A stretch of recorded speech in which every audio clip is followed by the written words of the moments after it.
This one is a good one, I think. You have a modus operandi. If you've never heard that phraseology before, it's like Latin, you know. It means mode of operation, which is the exact translation. But generally, when you say, what's your modus operandi?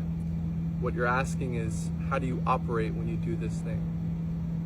Now, I'm asking a more general question. Do you have a modus operandi within your life?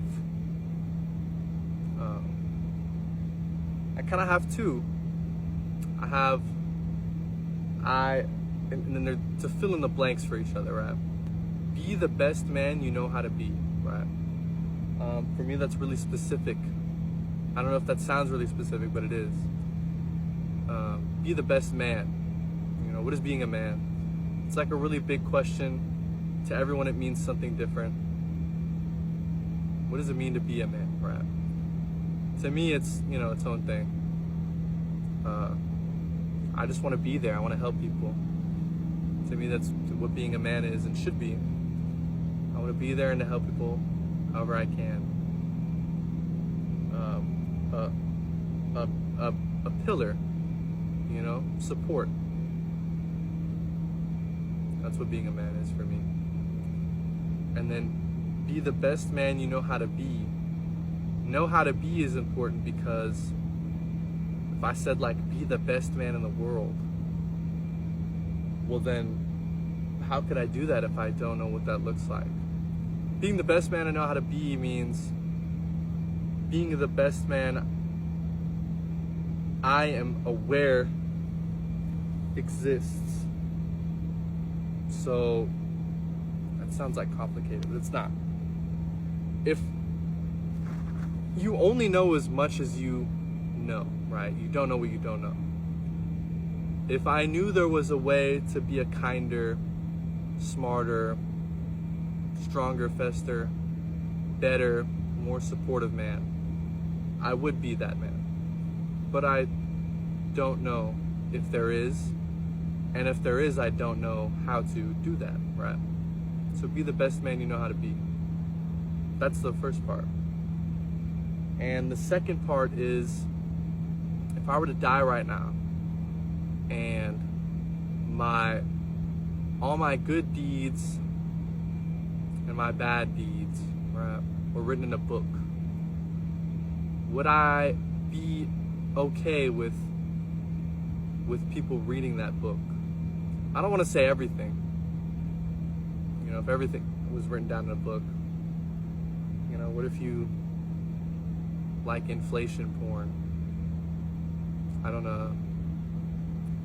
I don't think that's good or bad, but if that was written in a book, I certainly would not want people to know that. So, you know, good or bad deeds, to narrow it down, past inflation porn, which I'm not interested in. So, you know, that is my twofold modus operandi. They fill in the gaps for each other, I like to think. But I hold myself to a higher standard than like the people around me because I know what I can think and do. I don't know what they're thinking. I don't know what they can do. So therefore, if I know I can do the right thing, I should do the right thing. I don't know if that person knows what the right thing is in the first place, right? So I can't hold them to the standard I hold myself. I just kind of have to forgive and understand. Because what if they don't know any better? I remember my mom, this fucking stupid idiot, her of all people, right? She was like, I think once you get to a certain age, you should just know what right and wrong is, like intuitively. And that's so crazy to me because who are you to say it, right? But also, I don't think that's fair. I think some people grow up not sheltered, but unexposed.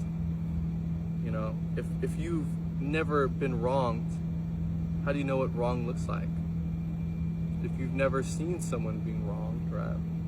How do you know what wrong looks like? What if your whole childhood you were allowed to eat out of the cookie jar whenever, and then now you're an adult, you see a sandwich in the fridge at work, and you eat Harold's sandwich that his wife made for him that morning, and Harold's like, where the fuck is my sandwich? Like, oh, I ate that. Well, how would you know? You spend your whole childhood getting whatever you want. How would you know that taking a sandwich from the fridge is a bad thing? It's totally possible. Totally possible thing to happen in a short 18, 19, 20 years. So I don't like to assume that people know what right and wrong is. And also, there is no objective moral standard, unless you're religious. I'm not, but there is no objective morality. I think the only morality that matters is hurting other things. I don't know about people, but I do know about people. Hurting people count, right? But hurting like bugs and animals, I don't think you should just go around killing rabbits. I don't even like killing spiders. I don't like that people like to kill spiders. What if somebody wanted to kill you because you're ugly? I have 8 legs and 6 eyes. That wouldn't really be fair, would it? Just because they're bigger than you and they think, I don't like the way you look. It's not very fair. So, all that to say, modus operandi. What is yours? If you have one. And if you don't, I think you should sculpt one. I think it would be important. It's important to live by a standard. For a lot of people, that's religion. But if you're not religious, you can totally make your own. You can live by a philosophy. You can live within a pre-constructed moral ideology. There's nothing wrong with any of that. Whatever helps you be a better person, I think, is all that matters. Long video, I know. But what are your answers, thoughts? Chopping game, me, right?